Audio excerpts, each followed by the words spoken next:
एक के मारे दुई गिर जावें, तीसरी खौफ खाए चिल्लाए। मरे के नीचे जिंदा घुस रहे, मरे के नीचे जिंदा घुस रहे, ऊपर लाश लिए सरकाए। बड़े लड़ैया महोबा वारे, बड़े लड़ैया महोबा वारे, जिनका बार सहा ना जाए। 12वीं सदी में जब याज्ञनिक ने परमाल रासों में इस तरह के वर्णन किए तो मैं अब तक यही समझता था कि ये बातों को बहुत बढ़ा चढ़ा कर कहा जा रहा है।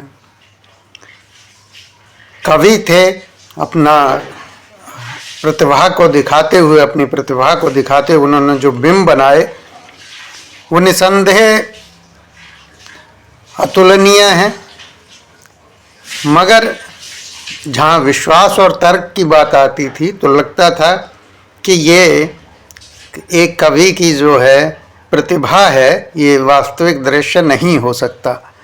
मगर इस बृहस्पतिवार को जो संसद में जो देखा,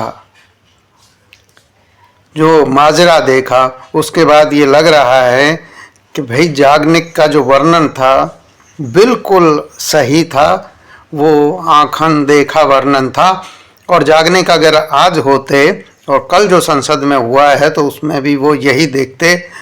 और यहाँ तो तलवार की बात ही नहीं हो रही, यहाँ ताकत की बात ही नहीं हो, धक्के से ही लोग मर जा रहे हैं धैर्य खा के।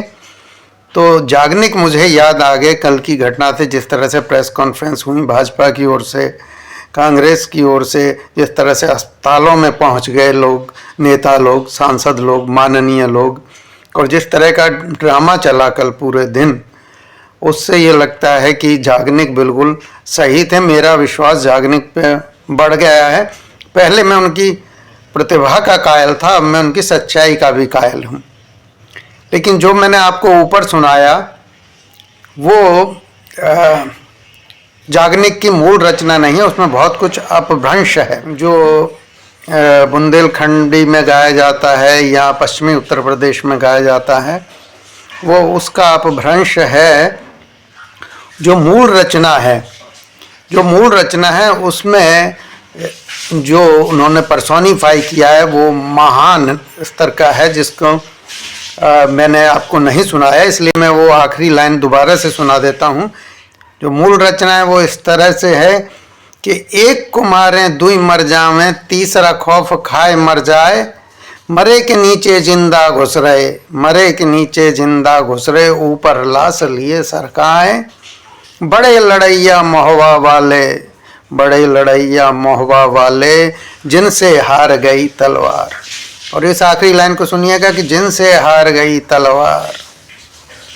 ये जो पर्सोनिफिकेशन है ये विलियम शेक्सपियर ने इसको कॉपी किया है। और चूंकि विलियम शेक्सपियर कम से कम 5 सदी बाद में होते हैं याज्ञनिक के, तो इसलिए हम कह सकते हैं कि इस पर्सोनिफिकेशन को विलियम शेक्सपियर ने कॉपी किया है। और विलियम शेक्सपियर ने जब इसे लिखा तो पूरी दुनिया ने वाह वाह की। लेकिन याज्ञनिक चूँकि एक क्षेत्रीय कवि रहे बहुत समय तक, साहित्य में उनका पुनर्मूल्यांकन बहुत देर से हुआ। भारत की जो शिक्षा प्रणाली थी वो ऐसी नहीं थी कि हम 12वीं सदी में ही उसे विश्व साहित्य का दर्जा दे पाते। दूसरा, अंग्रेज पूरी दुनिया घूम रहे थे तो वो अपने ही साहित्य को पूरे विश्व में घूम घूम कर विश्व साहित्य बताते रहे।